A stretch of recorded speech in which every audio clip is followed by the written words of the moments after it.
going on, good people? It's Will. I'm just going over my quote-unquote battle belt that I'll be using for self-defense purpose class once this pandemic is over with. So just starting at the front, it does have a heavy-duty Cobra belt buckle. The belt buckle also has a D-ring that is rated to repel. Not that I know how to do that or that I'll probably ever need it, but better to have it, right? So if you're not familiar with Cobra Buckles, they're extremely sturdy. They snap together. This won't come apart unless you see these two tabs here and there where my thumb is, thumb and index finger. What you do is you'll push those in, and then you can pull the belt apart. And then when you put it back together, it just snaps right in place. But that won't come undone at all. So just working our way around the belt. Let me undo that, and then we'll work our way around the belt. I'll show you what I have on here.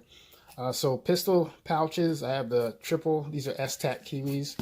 Or I don't know if you pronounce it kywi or not. I'm not sure. Same thing with the AR pouches. So this is the triple and this is the double. With the AR, I went with the shorties.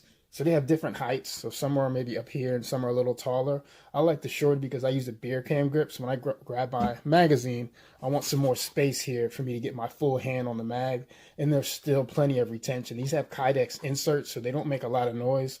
But they still offer kind of the benefits of a Kydex holster with being a little more quiet because this nylon material on the outside does have some moly here if you wanted to attach something on the outside of there. Working our way around, I have a maxpedition dump pouch. These things are pretty rugged, so I'm a big fan of this piece.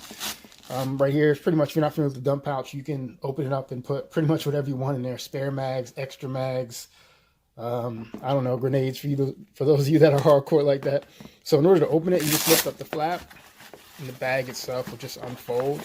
You can see it's dirty. Move it over for you.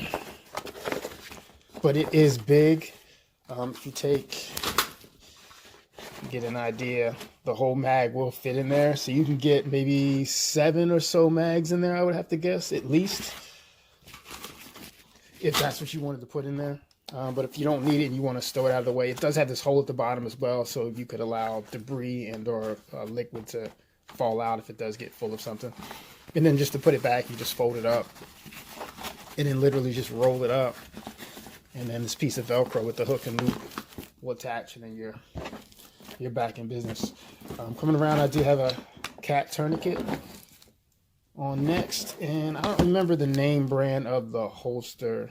I think this is from Wilder Tactical, but I'm not 100% sure. But it just holds your tourniquet in place. I do have another tourniquet that I'm trying out. It has a system where instead of the windlass to turn it, it has a self-ratcheting thing, so it makes it a lot easier to use it with one hand. So we'll see kind of how that works. And then what I'm missing is my IFAK or some kind of medical kit, something a little more than just a tourniquet, but the tourniquet is the start.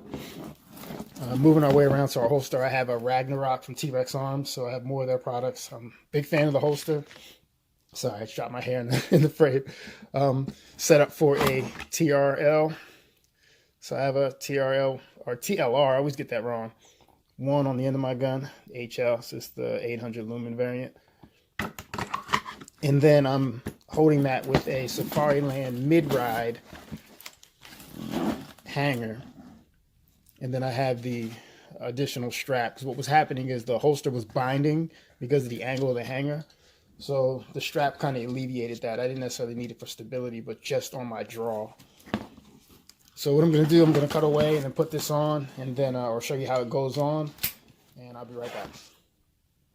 Alright, so the belt itself comes with an inner belt, which I have on now, and then the outer belt, which is what I just showed you. Similar to what a lot of competition setups are built around. Outside of IDPA, that doesn't count. So it's basically a regular belt. You just put through the loop, and then it'll double around on itself, and it has hook and loop again. So you can adjust it to whatever amount of tension you need around your waist so that it's secure. So this belt itself is an 1.5 inches. The duty belt that I have is actually 1.75 for the belt, the outer belt anyway. So what you do now is you'll just put this around your waist, lining up the hook that's on the outer belt with the loop that's on the inner belt.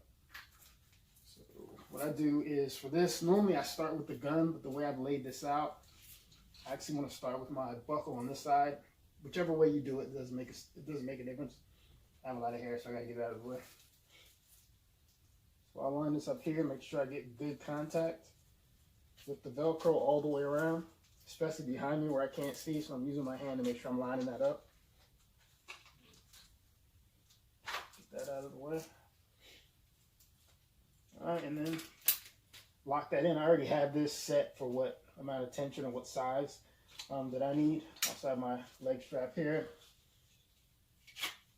Throw that on, and I'm good to go. So this stuff itself isn't going to move around a lot. It's going to be really sturdy. I do have my competition set up here, and this is extremely stiff. You can see how the belt doesn't move, and I have a Glock 34 in there, which is a long gun. It's not moving. Even if these mags were filled, it would still be the same. But this is so stiff that if you were to sit down in a car or have to get into a chair with it, it's going to be really uncomfortable if you had to do that for an extended period.